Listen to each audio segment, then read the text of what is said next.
if you're experiencing issues with FIFA 24 updates getting stuck, follow these steps to troubleshoot and resolve the problem effectively. Step 1. Check your internet connection. Ensure that your internet connection is stable and fast enough for downloading updates. You can do this by running a speed test or trying to stream a video. Step 2. Restart your console or PC. Sometimes, simply restarting your gaming device can resolve update issues. Turn off your console or PC completely, wait a few moments, and then turn it back on. Step 3. Clear cache.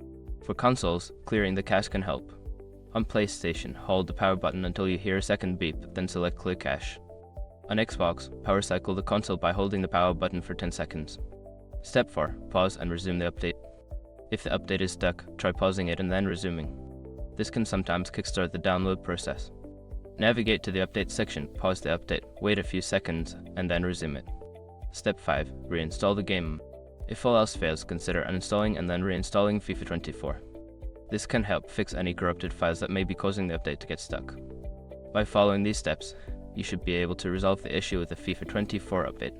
If problems persist, consider reaching out to EA support for further assistance.